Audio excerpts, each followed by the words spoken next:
Hey there, I'm Brandon Rith, lead content writer for Achievable. Welcome to the Achievable Financial Exam Podcast, where we help you efficiently and effectively pass difficult FINRA and NASAA exams. Today's topic of conversation is, what's the best study plan? Whether you're exploring the possibility of sitting for an exam like the SIE, Series 6, 7, 63, 65, or 66, or you're approaching your test date, the contents of this podcast will help you form the best possible study plan. I will be discussing how to implement your study plan using Achievable's platforms, but the advice provided today is applicable to any study program. If you want to try out Achievable, which is the best learning program for finance licensing exams, click the links in the podcast description or head over to achievable.me and gain access to a free trial. We currently have programs for the SIE exam and the Series 7 and plan to have a Series 63 program by the end of February 2021, and you can try out each without a credit or debit card. All we need is your email. All right. We're done with the promos. Let's jump into the podcast. Creating and sticking to a good study plan can be the difference between passing and failing finance licensing exams. Let's start first with a big picture view, and we'll drill down from there. The first part of building your study plan will involve determining how long your study period should be. Or, another way of saying, when do you actually want to sit for the exam? It's important to be realistic here. As much as you might want to be done with these exams in just a few days, most will need a minimum of 3 to 4 weeks of preparation, if not more. Of course, the amount of time you dedicate to your studies influences this. For example, a person that can dedicate 8 hours of quality time to their studies will have a shorter study period than someone who can only dedicate an hour every other day. For purposes of building an example, we will create a 30-day study plan for today's podcast. Let's first create the overall big picture frame of our plan. The learning process will involve reading all your learning materials, taking notes, and testing your knowledge with plenty of practice questions. Once you're through all your learning materials, you'll then shift over to final exams. Most test takers will need at least 1 to 2 weeks of final exams to put the big picture together and consistently pass their practice exams. Let's take the average and assume you will need 10 days of practice exams. Now we have the initial frame for our 30-day study period, 20 days for the learning process and 10 days for final exams. We will now dive into each subdivision, starting first with the learning process. The name should be pretty self-explanatory.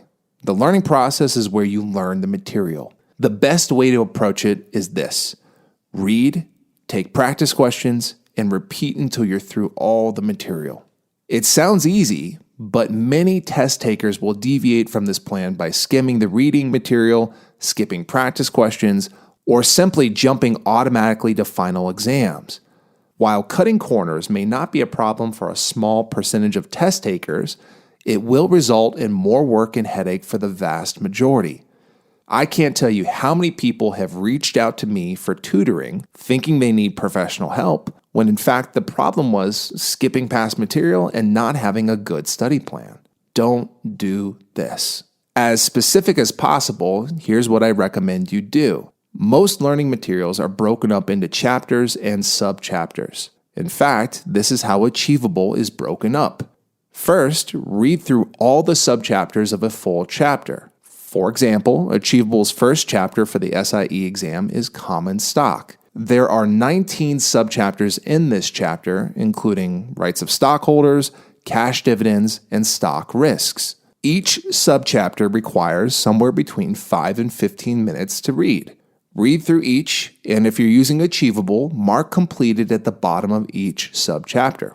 Marking a section completed will tell the system to add to your reviews, which adds practice questions to your workload. I do recommend taking notes as you're reading through each subchapter, but don't rewrite the book. If it's something especially emphasized or discussed thoroughly, absolutely write down the important parts. But if you're noticing yourself writing pages and pages of notes after reading just a few chapters, it's probably a good idea to roll that back a bit. Once you're done reading through a chapter, this is a good time to reinforce what you've learned with practice questions.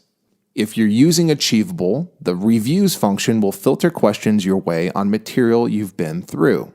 Additionally, our system filters practice questions to you right when you're likely forgetting these concepts. So, if you're using our system correctly, you'll see practice questions on topics you took today, again, in about a week. Every time you log into Achievable, you should first go through the assigned reviews, then go back to the reading. If you're using a program other than Achievable, you should have access to chapter quizzes. Be sure to take a reasonable set of practice questions after every chapter. This could mean 20 to 30 practice questions after a smaller chapter, or 50 to 100 practice questions for a larger chapter. If you notice yourself scoring low on these chapter quizzes, it might be worth it to go back into the reading materials, reread the sections you're having trouble with, and take additional practice questions. But at the same time, don't feel like you need to aim for perfection. Most financial licensing exams require a low 70 score to pass, so there's no need to aim for a super high score. If you're averaging around a 70, plus or minus a few points, you're doing just fine. And if you're scoring consistently above that mark, great. And that's the general approach you'll want to follow during your learning period. Read a chapter, take practice questions and aim for a score around a 70 or higher, and move on to the next chapter and repeat. Do this until you're at the end of your learning materials.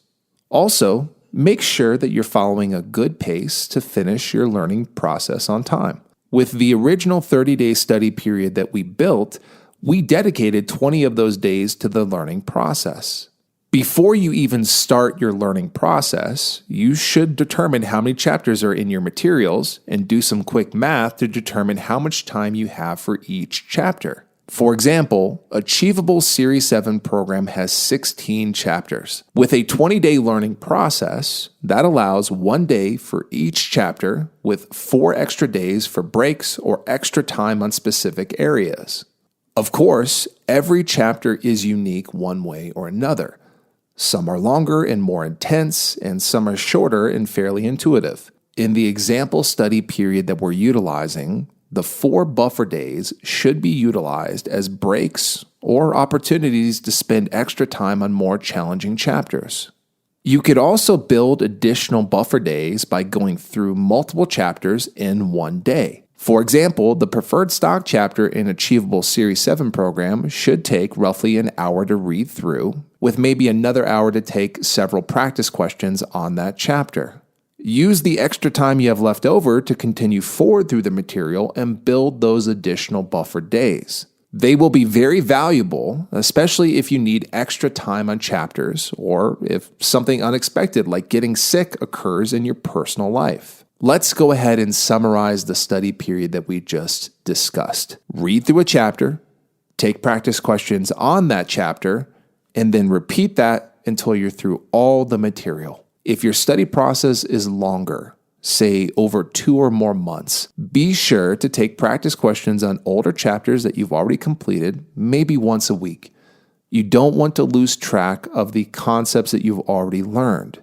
Now, good news, if you're using Achievable, the review system we have in place is automatically assigned to do that for you. Every day before you start your reading, there will be a number of reviews that are assigned to you, and those reviews are meant to keep you knowledgeable on the topics as you continue forward through the material.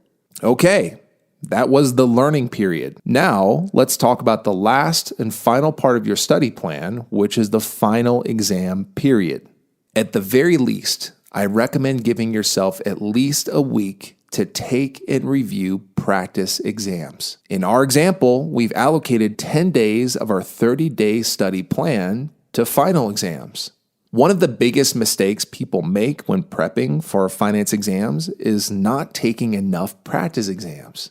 It's one thing to score well on practice questions along the way, right after you read each chapter, but it's a whole different process to put it all together and obtain a good score when tested on all the material in one sitting. Not only are you being asked to demonstrate the knowledge on all parts of the exam, but you're also required to have a fair amount of test stamina.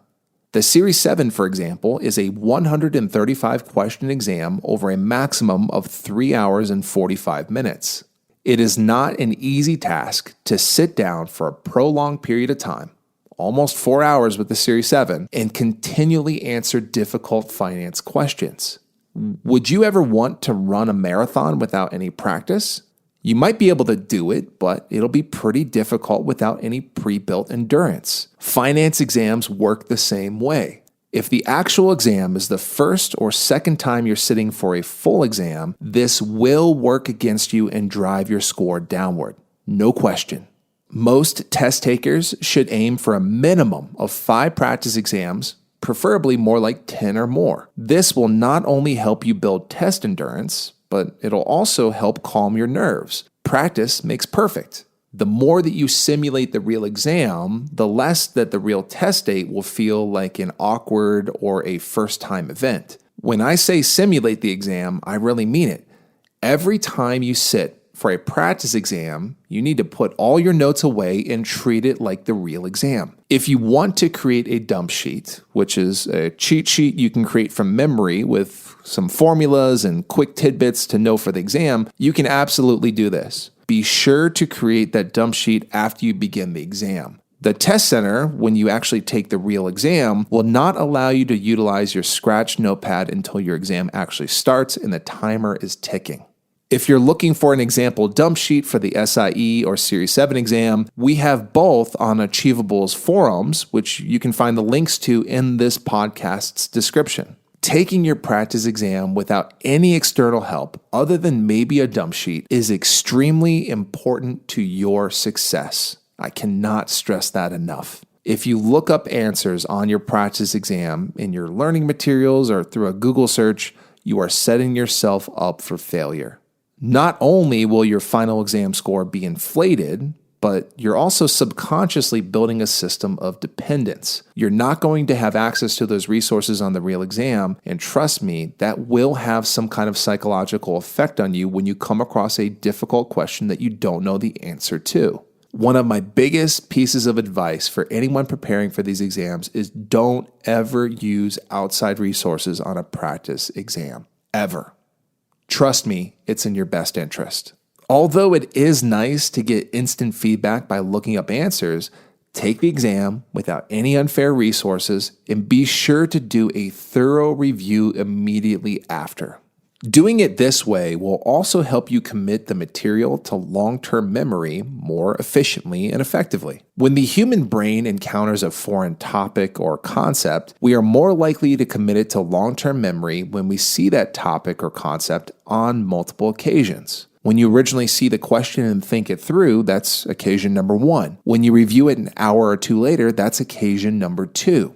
Otherwise, if you're getting the answer immediately, you're really only seeing the concept once. Another good recommendation is use good test-taking skills as you make your way through your practice exams and also on the real exam. First, stick with your gut.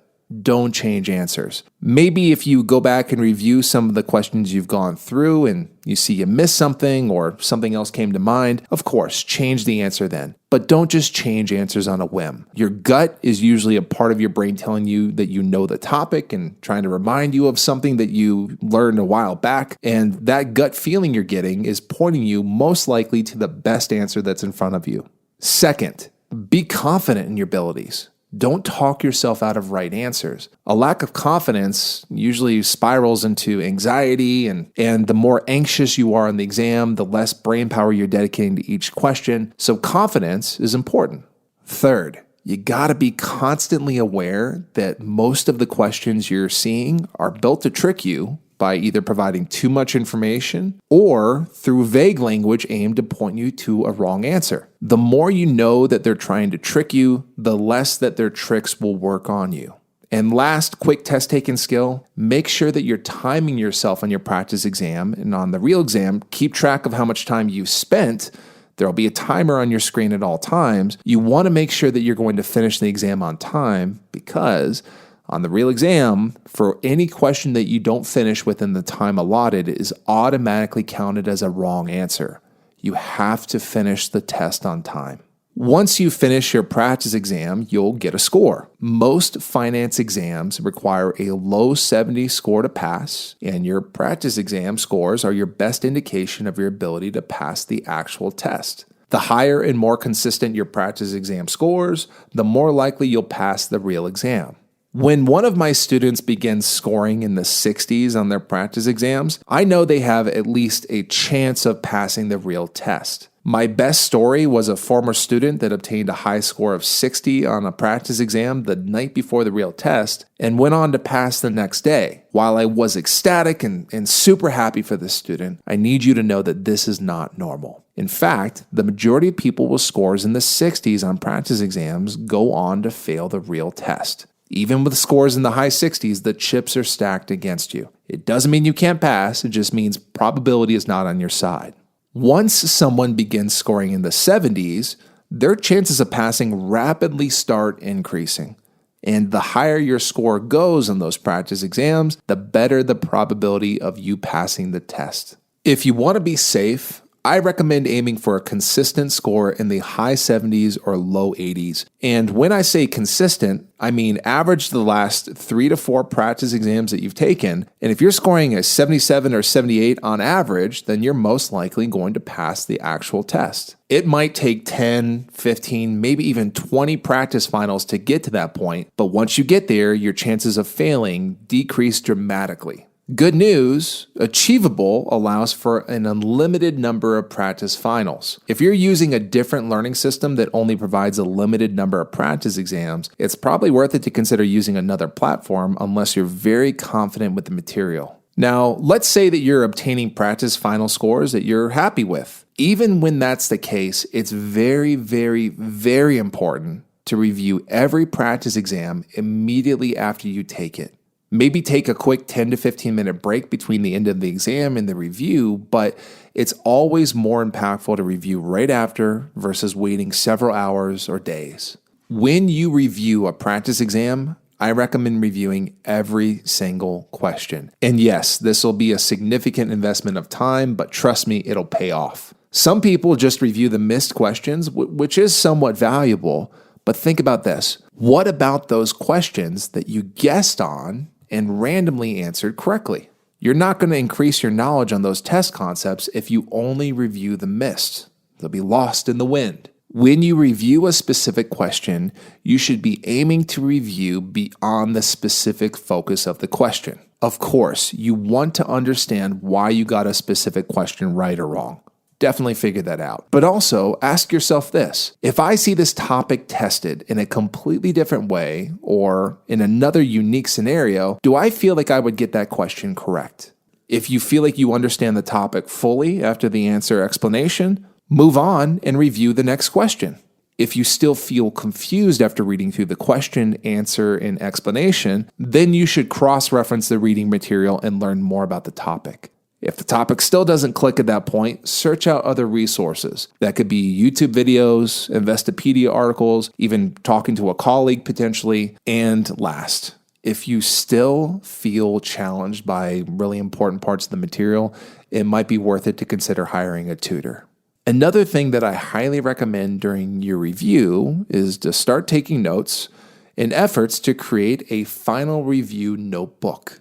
Now, this could be digital, it could be physical, it doesn't really matter. But the important point is that you're taking notes on the material that you're coming across that you didn't feel 100% comfortable with. That notebook will grow quickly, and keeping a good set of notes is important for 2 reasons. First, we tend to remember things more often when we either write them down or type them out, mainly because you're taking more time to write those notes and therefore devoting more brain energy to that topic. And second, the notebook will serve as a good refresher before every future practice exam and the actual exam itself. Before your next practice exam, set aside 15 to 20 minutes to simply review those notes. And by doing so, you're reminding yourself of the topics you were challenged by previously. Those topics will be fresh in your head, and you're more likely to answer questions on those topics correctly.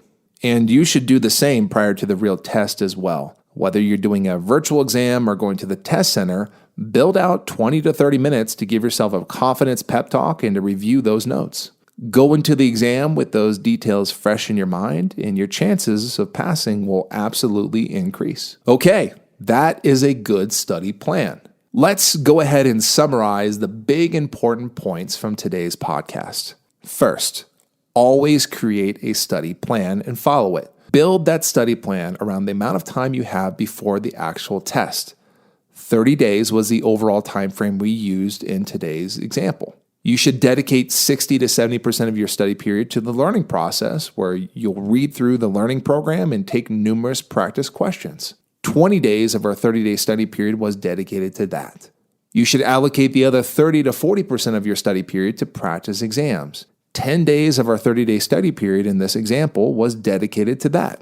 I recommend a minimum of a week with practice exams, aiming for completing and reviewing 5 at the very least. Most test takers will need to take more like 10 to 15 practice exams to consistently attain scores in the 70s or higher. Start creating a book of notes as you review your practice finals, and go through those notes prior to each future practice exam. Also, spend 20 to 30 minutes prior to the real test reviewing that notebook to go into the exam with the material fresh in your mind. Follow this general plan structure and you're setting yourself up for success. Be sure to check out the links in the podcast description, where you'll gain access to additional exam resources, including podcasts, videos, and the dump sheets that we discussed earlier today, plus links to Achievable's learning platform. As a reminder, you can try out Achievable for the SIE and Series 7 exam right now, completely for free. All we need is your email. We will also have Achievable for the Series 63 available very soon. We're aiming for the end of February 2021. Thank you so much for listening to the Achievable podcast. If you have any feedback or questions for me, check out my website, basicwisdom.net. All of my contact information is there, including details on my tutoring services. Good luck with your studies, and I'll see you next time.